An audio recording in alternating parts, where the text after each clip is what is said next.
ಅಪಘಾತಗಳು ಚಿಕ್ಕದಾಗಿರಲಿ ಅಥವಾ ದೊಡ್ಡದಾಗಿರಲಿ ಅವು ಯಾವಾಗಲೂ ಪೂರ್ವ ಸೂಚನೆ ಇಲ್ಲದೆ ಬರುತ್ತವೆ.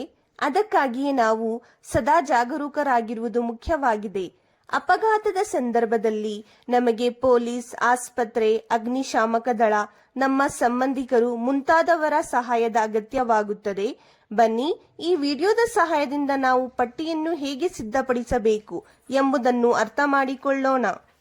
ನಮ್ಮ ಮನೆಯಲ್ಲಿ ಅಥವಾ ಸುತ್ತಮುತ್ತ ಕಳ್ಳತನ ನಡೆದರೆ ಅಥವಾ ನಾವು ಯಾವುದೇ ಗುಂಡಾಗಿರಿಯನ್ನು ನೋಡಿದರೆ ಪೊಲೀಸರ ಸಹಾಯ ಪಡೆಯಲು ಸಂಖ್ಯೆ 100ಕ್ಕೆ ಕರೆ ಮಾಡಿ.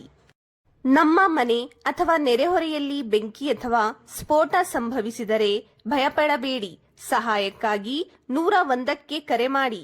ಅದೇ ರೀತಿ ಯಾವಾಗಲಾದರೂ ಆಕ್ಸಿಡೆಂಟ್ ಸಂಭವಿಸಿ ಜನರು ಗಾಯಗೊಂಡರೆ ಅಥವಾ ಹೃದಯಘಾತ ಅಥವಾ ಇನ್ನು ಯಾವುದೇ ಕಾರಣದಿಂದಾಗಿ ಅಸ್ವಸ್ಥರಾದರೆ ಆಂಬ್ಯುಲೆನ್ಸ್ಗೆ ಕರೆ ಮಾಡಲು 102ಕ್ಕೆ ಕರೆ ಮಾಡಿ. ಯಾವುದೇ ಮಗುವಿನ ಮೇಲೆ ಯಾವುದೇ ರೀತಿಯ ದೌರ್ಜನ್ಯ ನಡೆದರೆ ಅದನ್ನು ಮುಚ್ಚಿಡದೆ 1098ಕ್ಕೆ ಕರೆ ಮಾಡಬಹುದು. ಈ ಸಂಖ್ಯೆಯನ್ನು ನಿಮ್ಮ ಮಗುವಿಗೆ ನೆನಪಿಟ್ಟುಕೊಳ್ಳಲು ಹೇಳಿ ಮತ್ತು ಅಂತಹ ಘಟನೆಗಳು ನಡೆದಾಗ ಈ ಸಂಖ್ಯೆಯನ್ನು ಬಳಸಲು ಹೇಳಿ. ಇತ್ತೀಚಿನ ದಿನಗಳಲ್ಲಿ ಮಹಿಳೆಯರ ಮೇಲಿನ ದೌರ್ಜನ್ಯಗಳು ಹೆಚ್ಚಾಗುತ್ತಿವೆ. ಯಾವುದೇ ಮಹಿಳೆಗೆ ಅಂತಹ ಘಟನೆ ಸಂಭವಿಸಿದಲ್ಲಿ ಅವರು 1091ಕ್ಕೆ ಕರೆ ಮಾಡಿ ತಕ್ಷಣವೇ ಸಹಾಯ ಕೇಳಿ.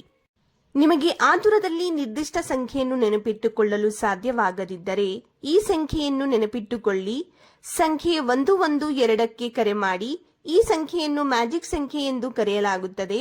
ಇಲ್ಲಿಯವರೆಗೆ ಉಲ್ಲೇಖಿಸಲಾದ ಯಾವುದೇ ಸಮಸ್ಯೆ ಅಥವಾ ಅಪಘಾತಕ್ಕಾಗಿ ಈ ಸಂಖ್ಯೆಗೆ ಕರೆ ಮಾಡುವ ಮೂಲಕ ನೀವು ತಕ್ಷಣದ ಸಹಾಯವನ್ನು ಪಡೆಯಬಹುದು. ಇಲ್ಲಿಯವರೆಗೆ ತಿಳಿಸಲಾದ ಎಲ್ಲಾ ಸಂಖ್ಯೆಗಳಿಗೆ ಉಚಿತವಾಗಿ ಕರೆ ಮಾಡಬಹುದು. ಅವರಿಗೆ ಯಾವುದೇ ಸೇವಾ ಶುಲ್ಕವನ್ನು ಪಾವತಿಸುವ ಅಗತ್ಯವಿಲ್ಲ. ಇಂತಹ ಪಟ್ಟಿಯನ್ನು ತಯಾರಿಸಿ ಅದನ್ನು ನಿಮ್ಮ ಮನೆಯಲ್ಲಿ ಇಡಿ ಮತ್ತು ಆಗುವ ಸಮಸ್ಯೆಗಳಿಂದ ನೀವು ದೂರವಿರಬಹುದು.